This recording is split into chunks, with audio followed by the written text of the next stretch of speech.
Fred, season 2 as a Houston Rocket. You get acclimated now to everything Houston. I know you've spent a lot of time back in Rockford and whatnot and running around the NBA, but just life as a Houston Rocket now a year into it.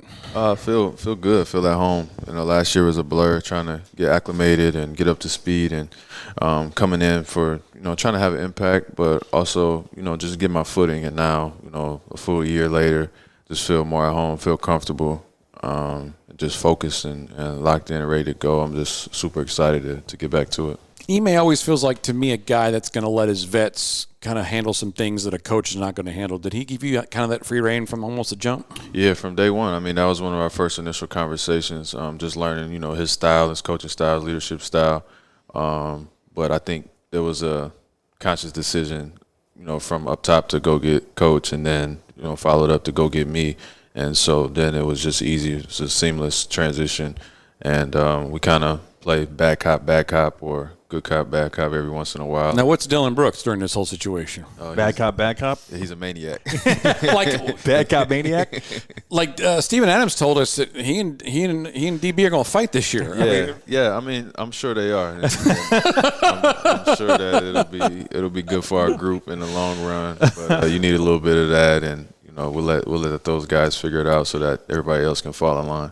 Ime says this might be his deepest team ever as a coach. Is this for you in terms of depth? I mean, not saying that that any of these guys shouldn't be deserving of playing time, but there's only going to be 48 minutes and only one basketball court on the floor right now. Yeah, absolutely. It's definitely up there at the top. I mean, I did win a championship, so I like to think that team was pretty deep. But, yeah. It was okay. From 1 to 15 or 17, I think that there's... But some teams can win with 7 or 8 players. Absolutely. I think that if you just add up the total sum, I think that the drop-off... I think this is the team with the least amount of drop-off at each position. Mm-hmm. You can go down the roster. So, yes, very deep team. There are going to be some unhappy guys at some point in the season. There always is. And, we just got to manage that and understand that the ultimate goal is to win and to have a big year as a team, and everybody else will follow through that.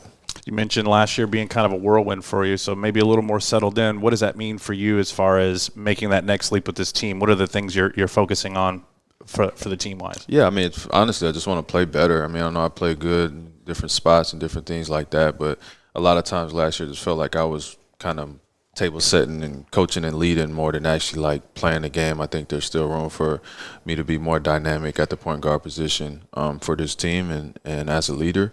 And I'm always striving to grow and get better and train hard every day to be a better player. So hopefully less thinking for myself and less thinking for others and just more playing. And I think that, we can raise the level of the group, throughout that process. I kind of like the fact that you got to battle for who your backup's going to be. Is going to be very interesting. Yeah, again, training camp is going to be a bloodbath. It's going to be a tough group. I think the more years I get in, the more I understand how it used to be when I was a guy coming in trying to make my way. We used to kick the starters' butts every day, and now I'm a starter, so I think that starting five will have some tough days in training camp coming up, but ultimately it makes the group better. Your role on the court when the games are happening is definitely to be a leader and step up when you need the team to and maybe lay back. What is that like? Do you do that kind of same thing in practice? Is that something that translates there? Yeah, absolutely. I mean, I pretty much practice how I'm going to play. Summertime, I don't really pass the ball at all. So to pick up and just playing. You got to make the highlight reels. Now, who's on this court when you're doing this? And do they have a problem with this? I'm sure they do, but I don't really care. All right, summertime is for training and getting better. I'm not out it's for the Graham highlights. Yeah, I'm not out there to pass the ball. But practice coming up, training camp, things like that, we'll get into our flow and get into our rhythm, and it'll look pretty much the same as the games. Reed Shepherd's coming in. Look, you guys were a better perimeter team. You want to be a great perimeter team. Does the young fella have some of that in him a little bit to help you out? Yeah, I mean, he's the perfect, kind of archetype player. He can shoot the ball, can pass, doesn't need it in his hands. He can space the floor. He's going to be one of those guys who can kill the drop coverage because he can just shoot so well. He's got the read. You kind of saw the what it could be in summer league. It's about getting out there, and obviously he's going to be challenged on the other end of the floor just because he's a rookie and he's young and he's white. That's just the nature of the game. So they're going to be going at him. It is what it is, and he's got to stand in there and fight. But he's got the heart, he's got the talent and the skill, and I'm going to be right there with him, help him along the way. Last question. Everyone's asking me, Matt, can they get over to the past into the play-in round? I'm like, I don't want to think about play-in round. I want you guys to guarantee your spot in. And look, the West is so congested. So let's just talk about it in small steps. What's the next step to go from 41 to 41 to be playing in later in April? Yeah, I think consistency. I think that, can we put together 4 and 5, 3 and 4, 5 and 7? Can we put those streaks together instead of 3 in a row both ways? Can we win some more road games? Win some more road games. Yeah. We forgot how atrocious we were last year on the road.